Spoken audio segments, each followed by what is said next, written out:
Okay, so I'm doing the legend story of Paul Bunyan. Many years ago, Paul Bunyan was born in the northeastern American state of Maine. His mother and father were shocked when they first saw the boy. Paul was so large at birth that 5 large birds had to carry him to his parents' home. When the boy was only 5 weeks old, he weighed more than 45 kilograms. As a child, Paul was always hungry. His parents needed 10 cows to supply milk for his meals. Before long, he ate 50 eggs and 10 cartons of potatoes every day. Young Paul grew up so big that his parents did not know what to do with him. Once Paul rolled over so much in his sleep that he caused an earthquake. That's a big guy.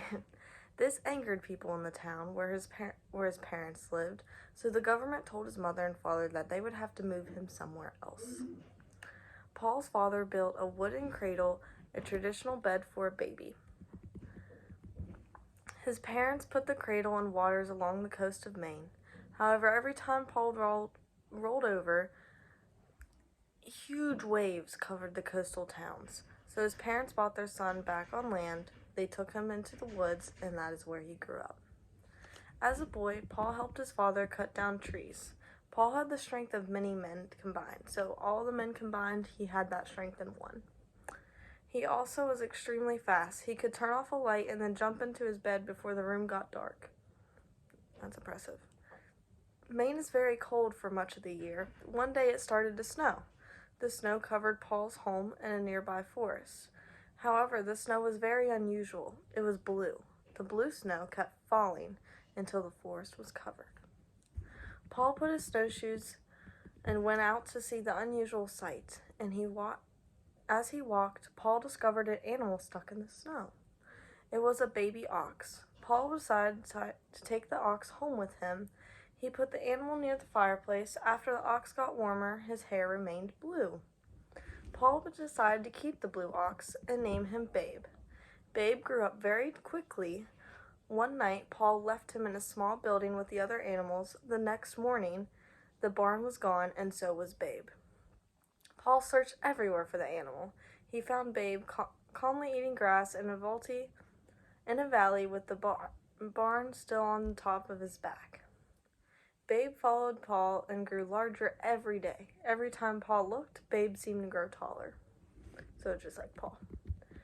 In those days, much of North America was filled with thick green forest. Paul Bunyan could clear large wooded areas and with a single stroke of his large sharp axe. Paul taught Babe to help with his work. Babe was very useful. For example, Paul had trouble removing trees along a road that was not straight. He decided to tie one end of the road to what remained of a tree ground. Paul tied the other end to Babe. Babe dug his feet in the ground and pulled with all of his strength until the road became straight. In time, Paul and Babe, the blue ox, left Maine and moved west to look for work in other forests. Along the way, Paul dug out the Great Lakes to provide drinking water for Babe. They settled in a camping area near the Onion River in the state of Minnesota. Paul's camp was the largest in the country. The camp was so large that a man had to have 1 week's of supply of food when walking from one side of the camp to the other. Paul decided to get other lumberjacks to help with his work. His work crew became known as 7 axemen. Each man was more than 2 meters tall and weighed more than 160 kilograms. All of the axemen were named Elmer. That way, they all came running whenever Paul called them. The man who cooked for the group was named Sourdough Sam. He made everything except coffee from sourdough, a substance that was made in some sourdough bread. Every Sunday, Paul and his crew ate hotcakes. Each hotcake was so large that it took 5 men to eat one. Paul usually had 10 or more hotcakes, depending on how hungry he was. The table where the men ate was so long that a server usually drove to one end of the table and stayed the night. And the server drove back in the morning with a fresh load of food. Paul needed someone to help with his camp's finances. He gave the job to a man named Johnny Anxler. Johnny kept the records of everything, including wages, the cost of feeding Babe. He sometimes used 9 containers of writing fluid a day to keep such detailed records. The camp was home to Sport, the reversible dog. One of the workers accidentally cut Sport into 2. The man hurried to put the dog back together, but made a mistake. He bent the animal's back the wrong way. However, that was not a problem for Sport. He learned to run on his front legs until he was tired. Then he turned the other way and ran on his back legs. Big mosquitoes were a problem at the camp. The men attacked the insects with their axes and long sticks, but before long the men put barriers around the living space. Then Paul ordered them to get big bees to destroy the mosquitoes, but the bees married the mosquitoes and the problem got worse. They began to produce young insects. One day, the insects' love of sweets caused them to attack a ship that was bringing sugar to the camp. At least the mosquitoes and bees were defeated. They ate so much sugar they could not move. Paul also gave Babe the blue ox a 35-kilogram piece of sugar when he was good. But sometimes Babe liked to play tricks. At night, Babe would make noises and hit the ground with his feet. The men at the camp would run out of the buildings where they slept, thinking it was an earthquake. When winter came, Babe had trouble finding enough food to eat.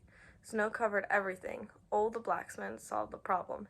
He made huge green sunglasses for Babe. When Babe wore the sunglasses, he thought the snow was grass. Before long, Babe was strong and healthy again. One year, Paul's camp was especially cold. It was so cold that the men let their facial hair grow very long. When the men spoke, their words froze in the air. Everything they said remained frozen all winter long and did not melt until spring. Paul Bunyan and Babe left their mark on many areas. Some people say they were responsible for creating Puget Sound in the western state of Washington. Others say Paul Bunyan and Babe cleared the trees from the state of North Dakota and South Dakota. They prepared this area for farming. Babe and the blue ox died in South Dakota. One story says he ate too many hot cakes. Paul buried his old friend there. Today, the burial place is known as the Black Hills. Whatever happened to Paul Bunyan? There are lots of stories. Some people say he was last seen in Alaska or even the Arctic Circle. Another tradition says he still returns to Minnesota every summer. It says Paul moves in and out of the woods so very few people see him, and that's where he is.